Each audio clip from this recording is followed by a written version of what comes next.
Imagine living in a body that doesn't always listen to you. Your hands shake when you're trying to hold a cup of coffee, your steps feel slow, like your feet are glued to the floor. For millions of people with movement disorders like Parkinson's disease, this is part of everyday life. But today I want to talk about a treatment that's been quietly transforming lives, deep brain stimulation, or DBS. At first, the name might sound intimidating. Brain surgery usually does. But DBS isn't about changing who someone is. It's about helping the brain communicate more clearly with the body. So what is DBS in simple terms? Think of your brain as a complex electrical system. It sends signals to different parts of your body to control movement, mood, and more. In conditions like Parkinson's, some of those signals become irregular, almost like static on a radio. That's what leads to tremors, stiffness, and difficulty moving. DBS works a bit like a signal booster or a filter. During the procedure, doctors place tiny wires in specific areas of the brain. These wires are connected to a small device, similar to a pacemaker, usually placed under the skin near the chest. The device sends gentle electrical pulses to the brain, helping regulate those mixed-up signals. And here's the important part. DBS does not destroy brain tissue. It does not turn off the brain. Instead, it helps the brain work more smoothly, like tuning in a radio station so the music comes in clearly. Now you might be wondering, what is the experience like for someone who gets DBS? For many patients, the changes can be remarkable. People who struggle to button a shirt or write their name may regain those abilities. Some can walk more easily, speak more clearly, or reduce the amount of medication they need. It's not a cure, but it can significantly improve quality of life. There's a powerful moment, often described by patients and doctors alike, after the device is turned on and adjusted. The shaking slows, sometimes even stops. For someone who hasn't had control over their movements in years, that moment can feel almost surreal. But DBS isn't for everyone. Doctors carefully evaluate each patient to decide if it's the right option, and like any surgery, it comes with risks, such as infection, complications from the procedure. That's why it's considered when medications are no longer providing enough relief. Another fascinating part of DBS is it can be adjusted over time. Doctors can fine-tune the electrical signals without needing another surgery. It's a bit like adjusting the settings on your phone, excuse me, finding what works best for each individual person.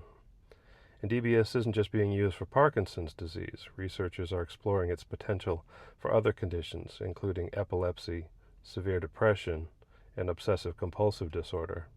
This opens the door to a future where we can better understand and help regulate the brain in ways we once thought it was impossible. So why does this matter? Because DBS represents more than just a medical procedure. It represents hope. It shows how technology and medicine can come together to improve lives in very real, very human ways. It reminds us that even when something as complex as the brain isn't working quite right, we're finding ways to gently guide it back on track. And perhaps most importantly, it highlights the resilience of people living with these conditions, their willingness to try something new, to undergo surgery, and to keep pushing for a better quality of life. In closing, deep brain stimulation may sound complex, but at its heart, it's a simple idea, helping the brain help itself. And for many people, that makes all the difference. So, thank you, Chat GPT, for that script. It's something that I got them to print. And I thought it was a unique way to try and get some information across to you that made sense. Now you get to meet the dogs.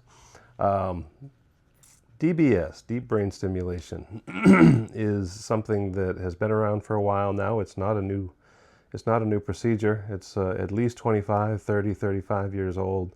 Michael J. Fox had it when he was in his early 30s. That was a while ago.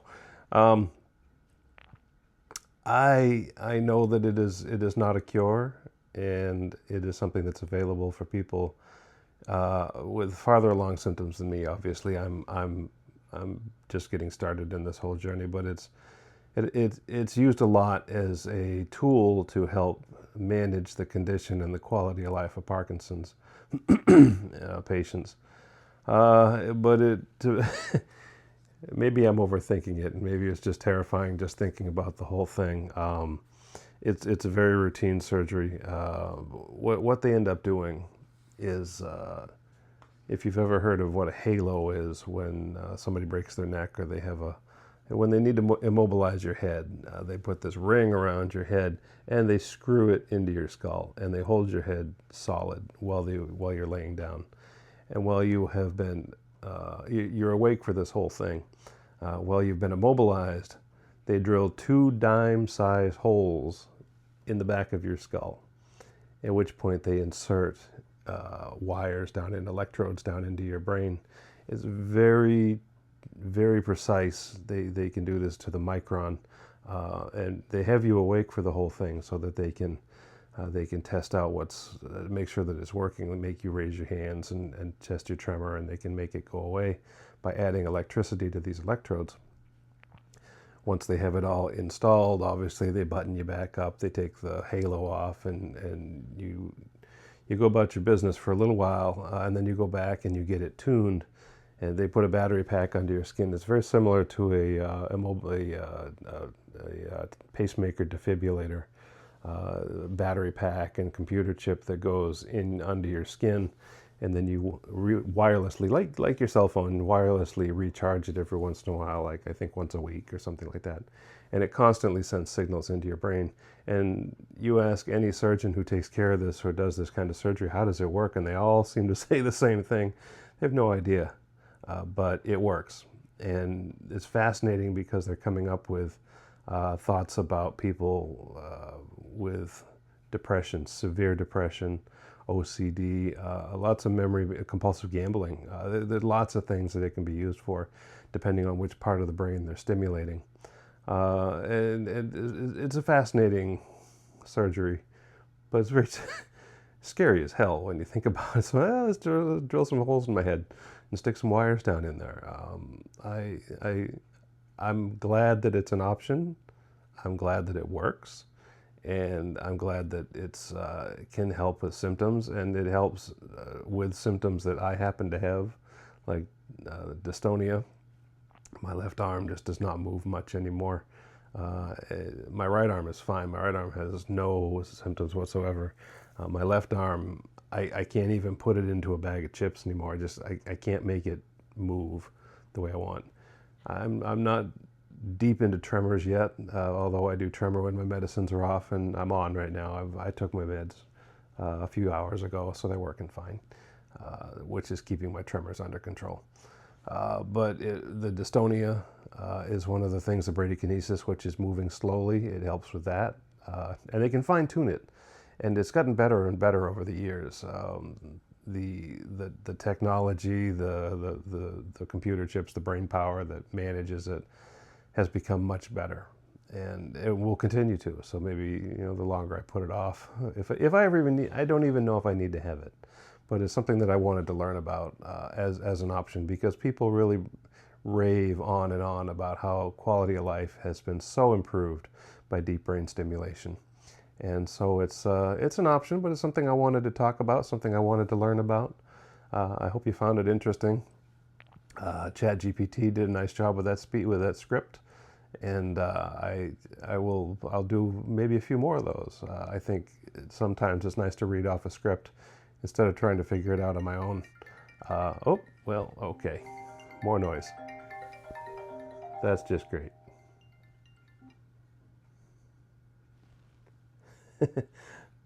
So that's where I'm at. And if it becomes something that I need to get done or want to get done down the road, it's a long process. They go through a lot of